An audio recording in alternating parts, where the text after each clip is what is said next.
राहुल गांधी जी अपना जान दिए, उनके शरीर के टुकड़े टुकड़े हो गए। इतने पार्टी के नेतागण इस मंच पे बैठे हैं और ये किस लिए बैठे हैं कि इस देश को बचाने के लिए, इस देश में एकता रखने के लिए, इस देश के डेमोक्रेसी को बचाने के लिए और इस देश के संविधान को बचाने के लिए ये लोग सारे इकट्ठे हो गए। मोदी तो डेमोक्रेसी नहीं चाहते, वो हमेशा तानाशाही के विचारधारा वाले हैं। मुझे परसों वो मिले थे, कल मिले थे राष्ट्रपति भवन पे। वहां पर शाह थे, नड्डा थे और मोदी जी भी थे और दूसरे नेता लोग भी थे। तो मुझे नड्डा जी ने पूछा कि आपका चुनाव प्रचार कब से हो रहा है और आपका लिस्ट कब फाइनल हो रहा है। तो मैंने यही कहा, हमारा लिस्ट तो फाइनल हो रहा है, लेकिन हम जो चुनाव करना चाहते हैं वो निष्पक्ष चुनाव नहीं हो रहा और मेरे खाते में, मेरे पार्टी के खाते में जो पैसे थे वो पहले ही चोरी हो गए हैं और खास करके मुझ पे जो पेनल्टी लगाई है वो 3,567 करोड़ का, 3,567 करोड़ की पेनल्टी मुझ पे लगाई है। 14 लाख का हिसाब हमने नहीं दिया, इसीलिए उन्होंने 135 करोड़ का जुर्म लगाया। ऐसा इंटरेस्ट पे इंटरेस्ट, इंटरेस्ट पे इंटरेस्ट करके आज 3,667 रुपए कर दिया, ताकि जैसा राहुल जी ने कहा हम प्रचार न कर सके, कहीं भी जा नहीं सके, कहीं जाना नहीं, किसी को मिलना नहीं, हमारे कार्यकर्ताओं को कोने कोने में भेजना नहीं। ये तरीका मोदी जी ने अपनाया है और डेमोक्रेसी को एक एक करके हमारे संस्थाओं को वो खराब कर रहे हैं, उसका ऐसा गैर इस्तेमाल कर रहे हैं, चाहे वो ईडी हो, चाहे वो सीबीआई हो, चाहे वो सीवीसी हो, चाहे वो सीबीआई हो। इन संस्थाओं का दुरुपयोग करके एक एक नेता को डरा रहे हैं, यहां तक कि पार्टी के लोगों को भी डरा रहे हैं और ये कह रहे हैं अगर आप कांग्रेस के साथ वो गठबंधन में जाएंगे तो आपको क्या जेल चाहिए, क्या आपको गठबंधन चाहिए। यह मैं दावे के साथ कहता हूं, किन किन नेताओं को उन्होंने डराया। ऐसा ही डरा डरा के बहुत से एमपी खरीदा, एमएलए खरीदा और उन्होंने नए सरकारें बनाई। ये है मोदी की नीति और इस मोदी को जब तक आप नहीं हटाएंगे, मोदी के विचारधारा को जब तक आप नहीं हटाएंगे, इस देश में सुख और समृद्धि कभी नहीं आएगी। इसीलिए हमको लड़ना है डेमोक्रेसी बचाने के लिए, लोकतंत्र की रक्षा करने के लिए और संविधान को बचाने के लिए। संविधान है तो आपको रिजर्वेशन है, संविधान है तो आपको मूलभूत जो अधिकार है, फंडामेंटल राइट्स, वो मिलेंगे और संविधान नहीं है ये कुछ नहीं मिलेगा। आप याद कीजिए, मेरे माताओं से मैं निवेदन करता हूं, आप याद कीजिए अगर बीजेपी की सरकार इस देश में संविधान बनाती तो वो पहला काम करते, महिलाओं को वोटिंग की पावर ही नहीं देते, क्योंकि उनके विचार वैसे हैं। लेकिन भारत एक ऐसा देश है, पंडित जवाहरलाल नेहरू जी और डॉक्टर बाबा साहब अम्बेडकर ने मिलके एडल्ट फ्रेंचाइज लाकर हर एक आदमी को वोटिंग का अधिकार दिया, चाहे वो स्त्री हो, चाहे वो पुरुष हो, चाहे वो नौकर हो, चाहे वो मालिक हो, चाहे कारखाने का बड़ा से बड़ा धनी हो, सबको अधिकार मिला। इससे पहले था क्या? आज बड़े बड़े बात करते हैं, इतनी टीका करते हैं हम पे, पूछो मत। अरे हमने तो देश को आजादी दिलाने के लिए लड़ा, खून बहाया, देश को एकता रखने के लिए श्रीमती इंदिरा गांधी जी अपनी जान दी, राहुल गांधी जी अपना जान दिए, उनके शरीर के टुकड़े टुकड़े हो गए।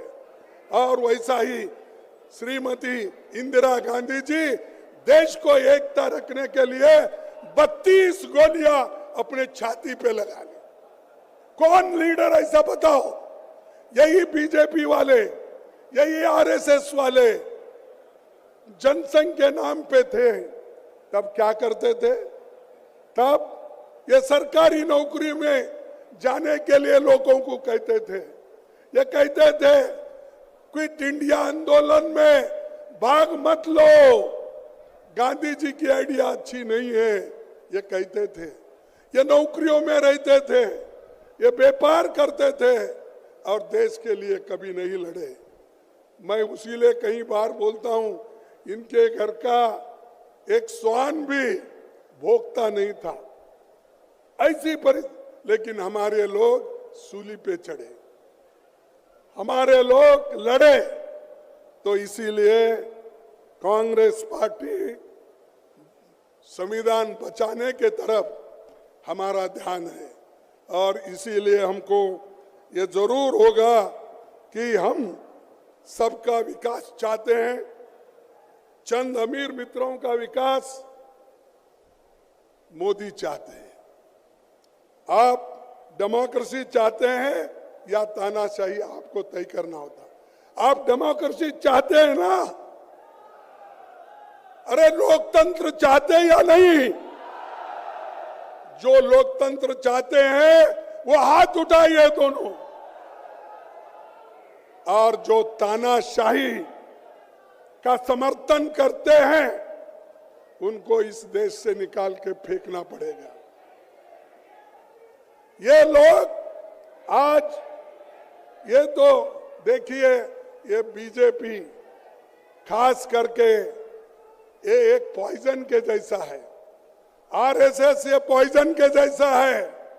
अगर आप चाहते हैं चलो भाई इसको भी हम देख लेंगे थोड़ा चाट के, क्या बोलते हैं आपके इसमें मुझे मालूम नहीं, चाट के, तो चाट के अगर विष को देखेंगे तो भी मरेंगे, विष पिएंगे तो भी मरेंगे। तो वैसा चाट के एक बार देखने के लिए मत जाओ, और एक बार देखे हैं तो मोदी देश को खराब करता है। युवाओं को कोई नौकरी नहीं है, महंगाई बढ़ रही है। इसीलिए मैं एक बात आपके सामने रखना चाहता हूं, और इसमें तो मशहूर हमारे जो पंजाब के चीफ मिनिस्टर गए शायद यहां से, ये वक्त नहीं, ये वक्त नहीं, एक मुकदमा है। ये वक्त नहीं, एक मुकदमा है।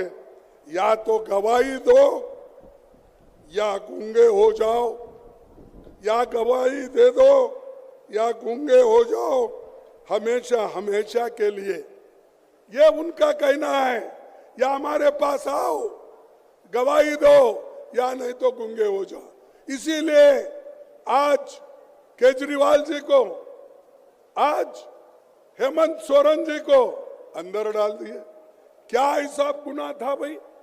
आप बाद में भी कर सकते थे, उनको बुला के पूछताछ करने के बाद में सजा देते। इलेक्शन के वक्त नोटिफिकेशन हो रहा है, आप उनके ऊपर केस करके अंदर डालते हो।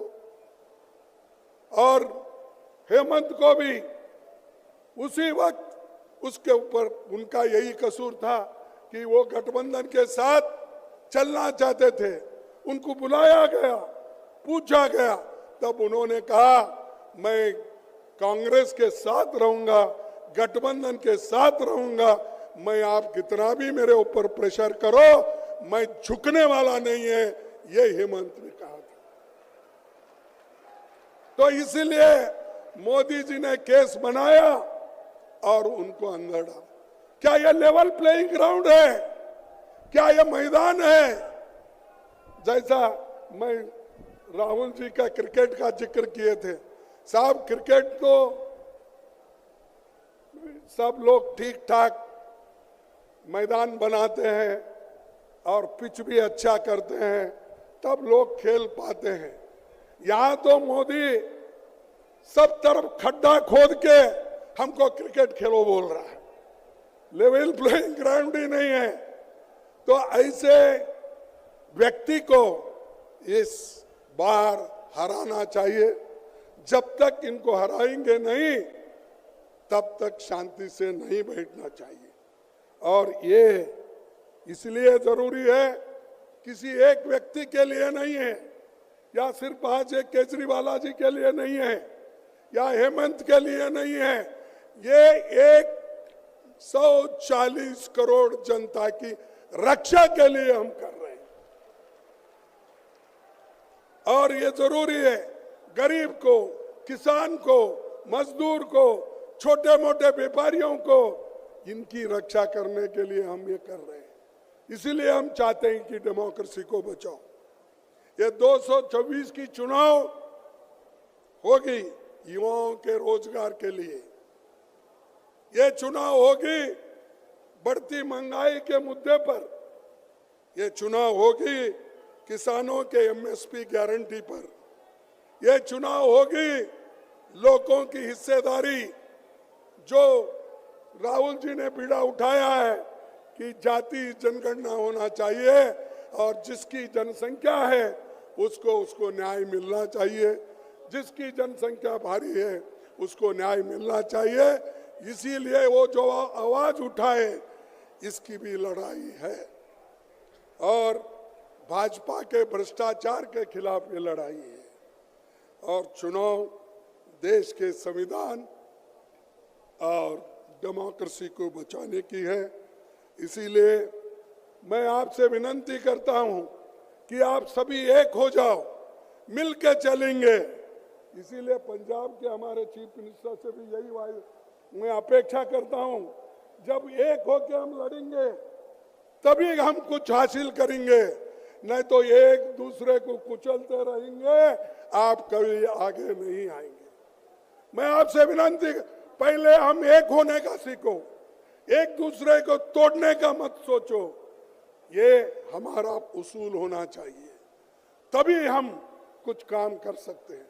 और मुझे खुशी है आज हम सब लोग मिलके काम कर रहे हैं, चाहे हमारे कुछ भी मतभेद हो।